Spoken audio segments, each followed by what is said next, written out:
Le matin où tout a basculé, Paris semblait pourtant respirer la réussite. Les journaux parlaient d'ascension fulgurante, de génie moderne, de l'homme qui avait gravi les échelons plus vite que tous les autres. Dans le miroir de son bureau au 42e étage, Adrien Morel ajusta sa cravate avec un sourire froid. Ce jour-là, il devenait PDG. Ce jour-là, il décidait aussi de se libérer d'un poids qu'il estimait traîner depuis trop longtemps. Claire, sa femme depuis 12 ans, ne savait encore rien. Elle préparait sûrement le café dans leur appartement haussmannien, comme chaque matin, avec ce calme discret qui l'avait toujours irrité. Elle n'avait jamais compris l'ambition dévorante d'Adrien. Elle l'avait soutenu, oui, mais sans briller, sans faire de bruit. Trop sec, trop effacé, indigne, à ses yeux désormais, du nouveau monde dans lequel il entrait. Quand il l'appela, sa voix était étrangement douce. Il lui demanda de le rejoindre au restaurant où ils avaient fêté leur mariage. Claire accepta, surprise, un peu émue. Elle pensa à une célébration. Elle ignorait que chaque pas qu'elle faisait vers ce lieu la rapprochait d'un gouffre. Adrien arriva le premier. Costume sur mesure, montre hors de prix, regard assuré. Quand Claire entra, vêtue d'une robe sobre, il ressentit une pointe de honte, vite étouffée. Il parla sans détour. Des mots tranchants, maîtrisés, répétés dans sa tête depuis des semaines. Divorce, différence irréconciliable, nouvelle priorité. Il ne leva même pas les yeux quand il prononça la phrase finale, celle qui scella tout. Claire resta silencieuse. Trop silencieuse. Ses doigts tremblaient légèrement autour de son verre, mais son regard n'était ni suppliant ni brisé. Il y avait autre chose, une profondeur étrange, presque dangereuse. Elle demanda seulement, « C'est donc aujourd'hui que tu choisis de partir ?» Adrien hocha la tête. Il se sentit puissant. Libre, il signa les papiers qu'il avait déjà préparés, persuadé d'avoir tout prévu, tout contrôlé. Ce qu'il ne savait pas, c'est que derrière le calme de Claire se cachait un secret si vaste qu'il aurait pu faire s'effondrer tout ce qu'il venait d'obtenir. Avant de se lever, elle glissa une phrase, à peine un murmure, qui resta suspendu dans l'air. « Tu as toujours cru que je n'étais rien. » Si cette histoire vous intrigue, pensez à liker la vidéo et à vous abonner à la chaîne pour ne pas manquer la suite et d'autres récits aussi captivants. Adrien sourit, condescendant. Il n'entendit pas la suite de la phrase. Et pourtant, c'est à cet instant précis que son règne venait de commencer à se fissurer, sans qu'il en ait la moindre conscience. Claire quitta le restaurant sans se retourner. Adrien la regarda s'éloigner à travers la baie vitrée, persuadé d'assister à la dernière scène d'un chapitre mineur de sa vie. Il paya l'addition, répondit à quelques messages de félicitations, puis retourna à son bureau, porté par l'euphorie du pouvoir. Les étages semblaient lui appartenir. Les regards des employés avaient changé. Un mélange d'admiration et de crainte. Exactement ce qu'il aimait. Les semaines suivantes furent un tourbillon. Interview, dîner d'affaires, conseil d'administration.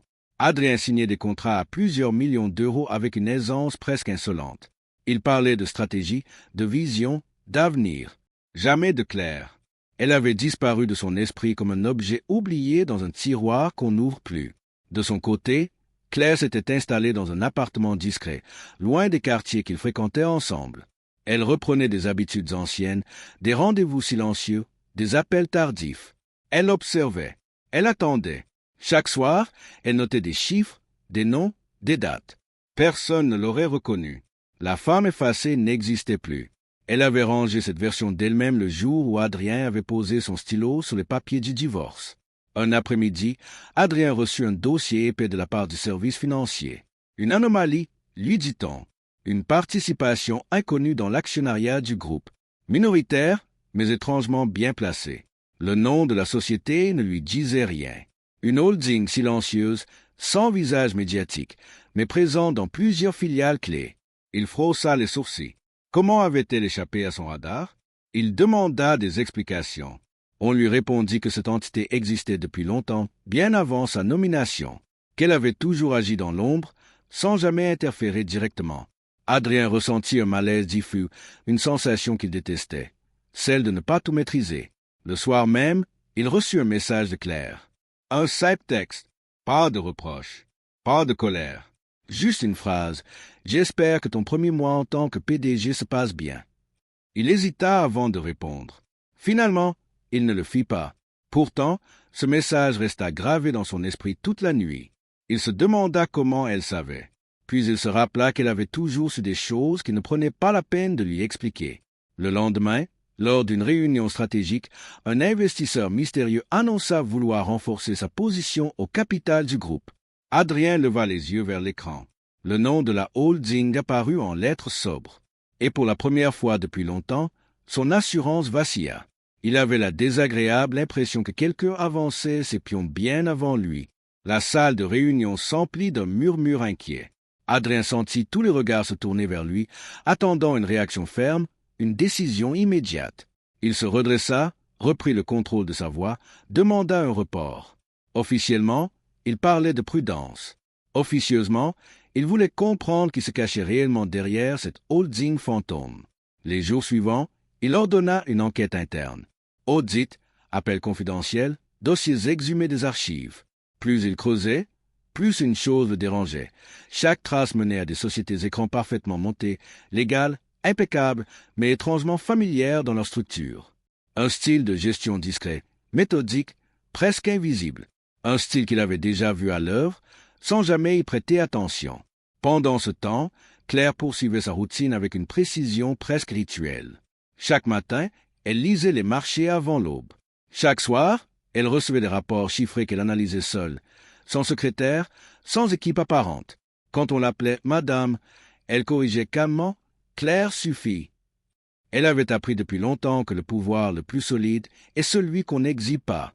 Un vendredi soir, Adrien décida de passer à l'ancien appartement, prétextant récupérer quelques documents oubliés. La concierge le salua avec un sourire ambigu. « Madame est déjà passée récupérer le reste ?» dit-elle. Le reste, comme si elle avait toujours ce qu'il reviendrait trop tard. En fouillant le bureau, il tomba sur une clé USB coincée derrière une étagère. Il hésita, puis la glissa dans sa poche. Ce n'était rien, se dit-il. Juste un vieux fichier, un souvenir inutile. Pourtant, une sueur froide coula le long de sa nuque. De retour chez lui, il brancha la clé à son ordinateur. Des dossiers s'ouvrirent. Tableaux financiers, investissements internationaux, noms de sociétés, des montants vertigineux. Adrien sentit son cœur s'accélérer. Il reconnut certaines entreprises, des partenaires stratégiques de son propre groupe, des participations croisées savamment dissimulées. Au bas de l'écran, un nom de dossier attira son attention. Une simple initiale, C, il cliqua. Les fichiers étaient protégés par mot de passe. Il essaya quelques dates, quelques chiffres familiers. Rien. Il referma brusquement l'ordinateur. Son esprit refusait d'aller plus loin, mais une évidence commençait à s'imposer, lourde et dérangeante. Et si Claire n'avait jamais été aussi effacée qu'il le croyait? Et si, pendant qu'il gravissait les sommets, quelqu'un d'autre construisait un empire silencieux juste à côté de lui? Cette nuit-là, Adrien dormit mal. Dans l'obscurité, une phrase de Claire lui revint. Claire comme un avertissement oublié. « Tu as toujours cru que je n'étais rien. » Le lundi suivant, Adrien entra au siège avec une tension qu'il peinait à masquer. Chaque couloir lui semblait plus étroit, chaque sourire un peu trop calculé. Il convoqua son directeur juridique dès l'aube. Il voulait des noms, des preuves, une certitude. Pas des hypothèses. Mais les réponses furent floues, prudentes, presque gênées. La holding restait irréprochable. Aucune faille, aucun lien direct avec Claire. Officiellement, Adrien décida alors de jouer la carte du silence. S'il était observé, il observerait aussi. Il laissa passer l'offre d'augmentation de capital sans réaction publique. Il feignit l'indifférence. Mais en coulisses, il surveillait chaque mouvement, chaque variation anormale des marchés. Claire, elle, suivait tout. Elle savait qu'Adrien cherchait. Elle connaissait ce regard, cette impatience masquée derrière l'arrogance. Elle avait vécu avec lui assez longtemps pour anticiper chacune de ses réactions. Un soir, elle accepta un dîner avec un ancien associé d'Adrien, un homme qu'il avait écarté sans ménagement quelques années plus tôt. Les rancœurs sont des monnaies précieuses quand on sait les utiliser. Au fil des conversations, des informations remontèrent, des décisions contestées, des signatures trop rapides, des alliances fragiles. Claire écoutait sans interrompre, notant mentalement les failles. Elle ne se pressait pas. Elle n'en avait plus besoin. Adrien, de son côté, commençait à sentir le sol se dérober. Une filiale clé annonça soudain un changement de gouvernance. Un partenaire historique suspendit une négociation en cours. Officiellement, rien de grave. Officieusement, le timing était trop parfait pour être un hasard.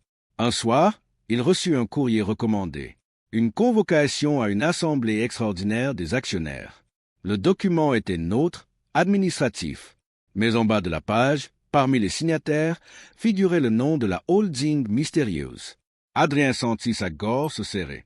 Il comprit que le jeu venait de changer de niveau. Il appela Claire. Pour la première fois depuis le divorce, il entendit la tonalité jusqu'au bout.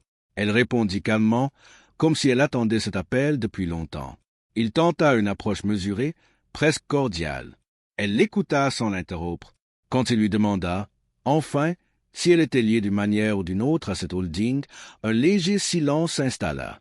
Puis elle répondit d'une voix douce, presque bienveillante. « Disons que je connais très bien les gens qui la dirigent. » Adrien raccrocha, le cœur battant.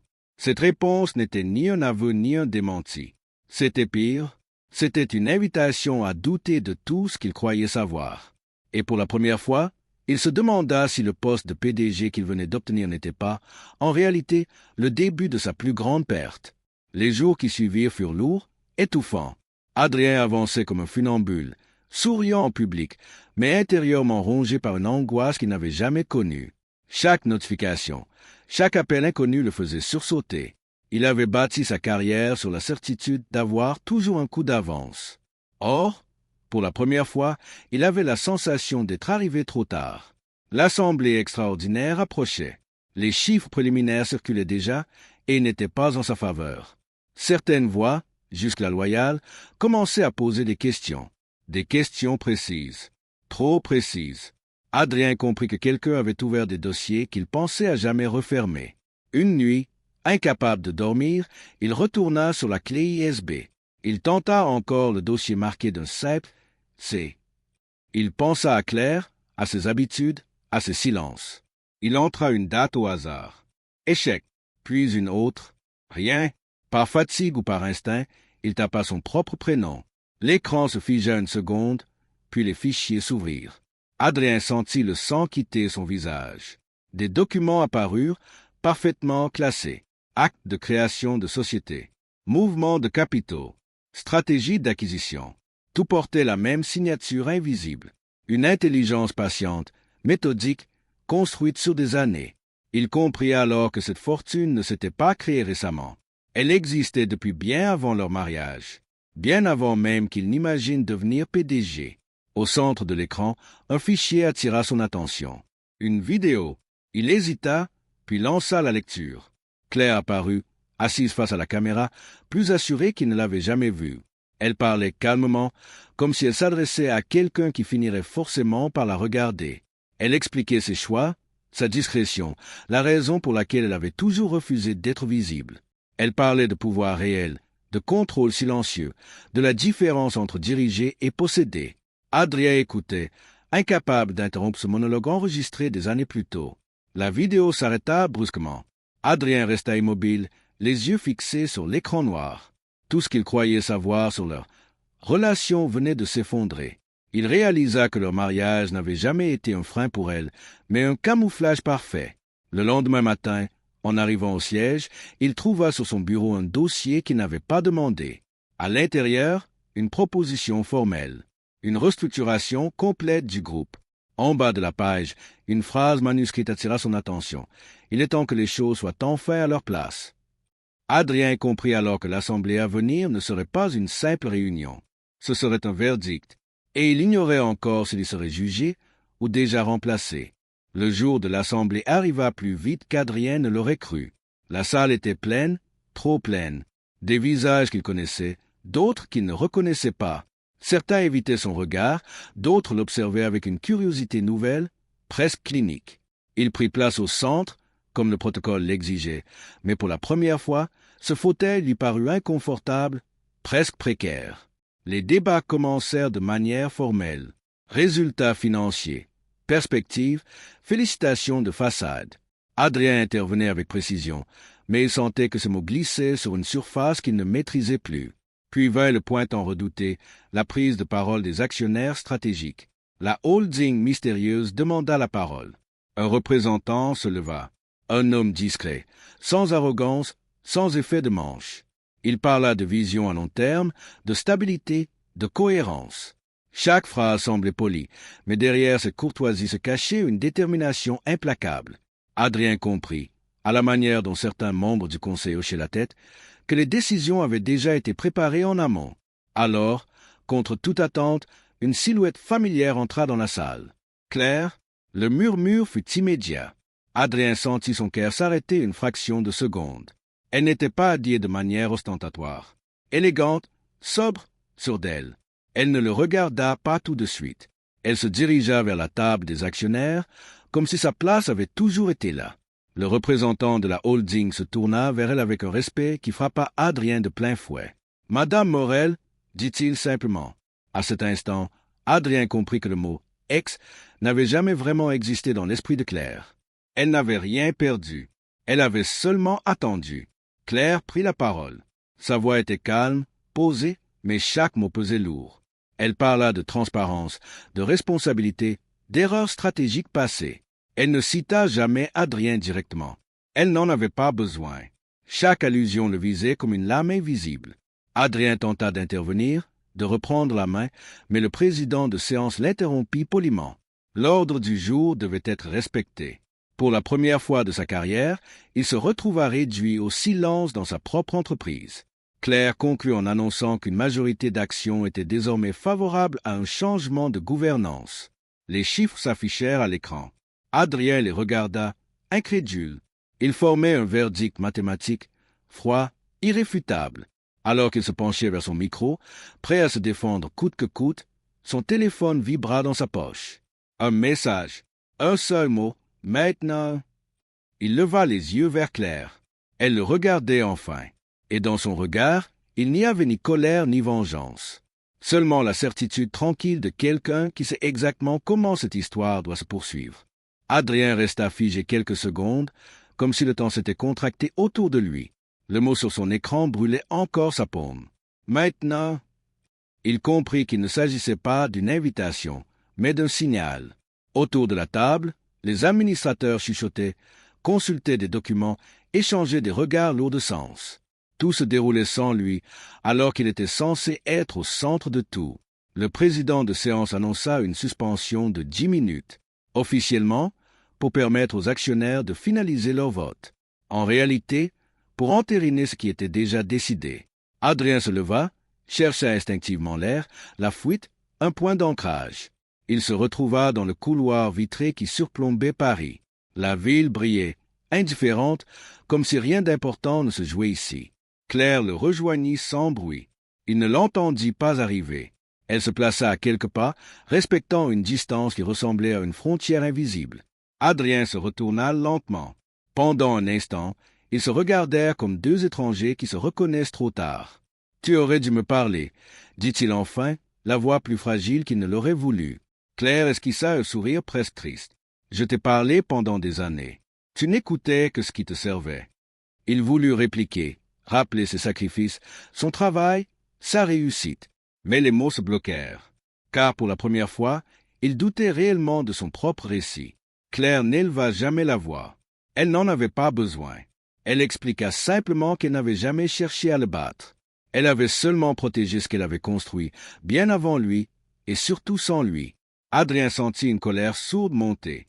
Alors tout ça, le mariage, c'était quoi? Une stratégie?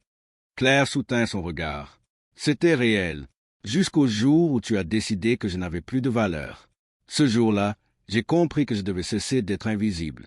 Une porte s'ouvrit au fond du couloir. Un assistant s'approcha, nerveux. La séance reprend. Le vote va être annoncé. Adrien inspira profondément. Il réalisa soudain qu'il ne connaissait pas l'ampleur exacte du pouvoir de Claire. Il savait qu'elle possédait beaucoup. Mais combien, exactement? Assez pour l'évincer? Assez pour le détruire?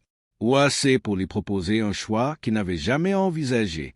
Alors qu'il retournait vers la salle, Claire se pencha légèrement vers lui et murmura une phrase qui le glaça. « Ce que tu vas entendre maintenant n'est qu'une partie de la vérité. » Adrien s'assit lentement, le cœur battant. Les écrans s'allumèrent. Les chiffres allaient apparaître. Et au fond de lui, il pressentait que ce n'était pas seulement son poste qui était en jeu, mais toute son identité. Les chiffres s'affichèrent un à un, nets, implacable. Une majorité claire. Trop claire pour être contestée.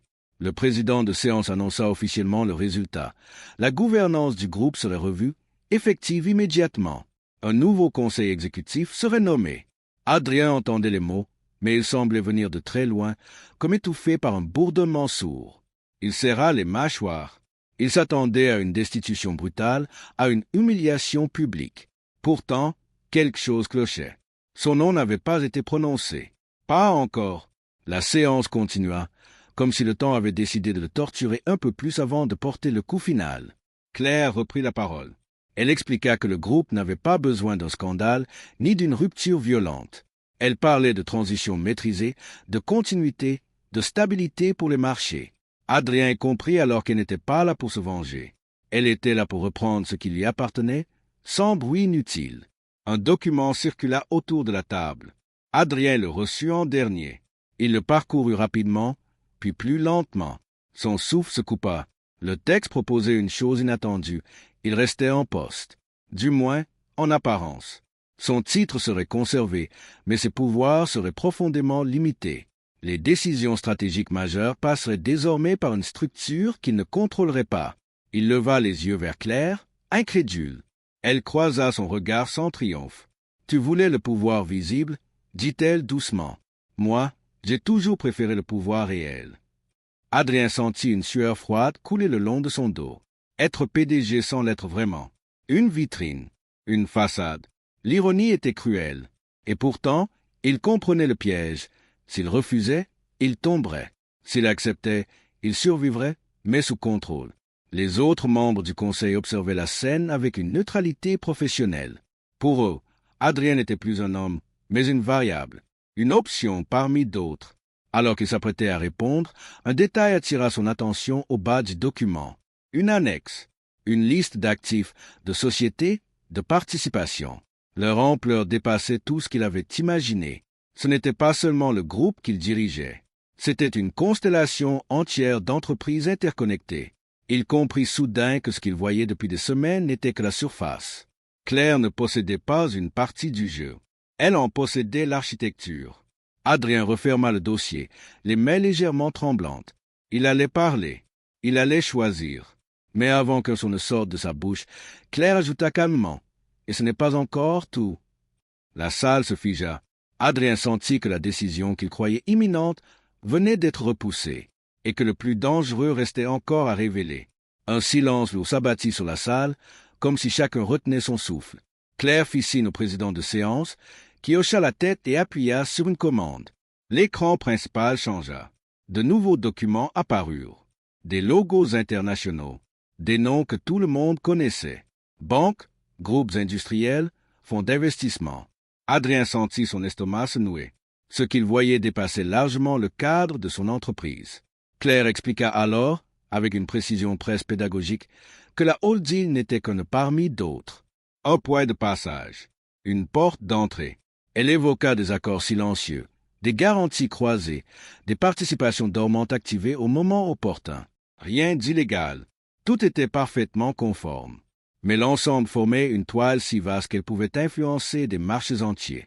Adrien comprit que sa nomination au poste de PDG n'avait jamais été un hasard. Elle avait été validée, observée, tolérée, jusqu'au jour où il avait commis l'erreur qu'il pensait la plus personnelle, mais qui s'était révélée la plus stratégique, le divorce. En rompant avec Claire, il avait rompu avec la seule personne qui maintenait l'équilibre invisible autour de lui. Certains administrateurs pâlirent. D'autres prirent frénétiquement des notes. Personne n'osait interrompre. Claire ne cherchait pas à impressionner. Elle exposait simplement une réalité qui avait toujours existé, mais que personne n'avait eu intérêt à regarder de trop près. Adrien sentit une pression écrasante sur sa poitrine. Il réalisa que, depuis des années, il avait évolué dans un environnement sécurisé sans jamais savoir qui en détenait réellement les clés. Et maintenant que ces clés étaient visibles, il n'était plus sûr de vouloir les toucher. Claire conclut en affirmant que cette structure n'avait jamais été conçue pour détruire, mais pour protéger. Le groupe, les employés, les investissements, et parfois, même lui. Elle marqua une pause, puis ajouta, d'une voix plus basse, « Mais la protection a un prix. » Adrien la fixa, cherchant une faille, une émotion, un regret. Il n'y trouva qu'une détermination calme. Elle n'était plus la femme qu'il avait quittée.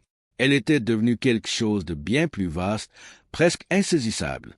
Le président de séance racla la gorge et annonça que la réunion touchait à sa fin. Les décisions seraient appliquées dès le lendemain.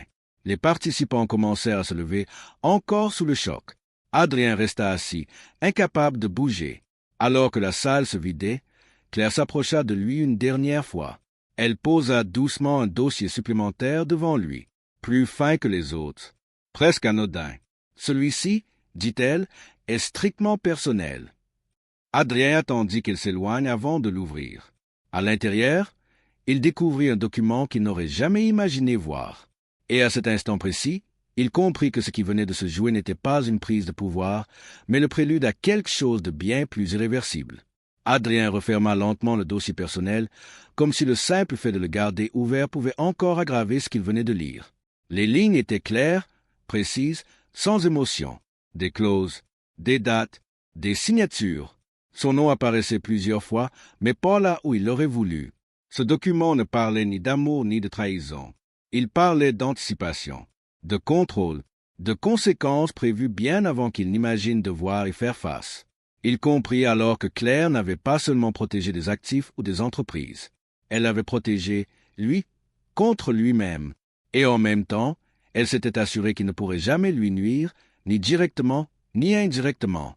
Chaque scénario possible semblait avoir été envisagé, y compris celui où il deviendrait exactement l'homme qu'il était devenu. En quittant la salle, Adrien sentit pour la première fois le poids réel de son costume. Les employés qu'il croisait baissaient légèrement la tête, par respect ou par habitude. Aucun ne savait que le pouvoir qu'il lui attribuait ne lui appartenait déjà plus vraiment. Il entra dans son bureau, ferma la porte et resta debout, immobile, face aux vitres. Paris s'étendait devant lui, majestueuse, indifférente. Il se demanda combien de décisions prises dans cette ville étaient, comme les siennes, guidées par des forces invisibles. Combien de dirigeants n'étaient en réalité que des visages publics pendant que d'autres tiraient les fils en silence.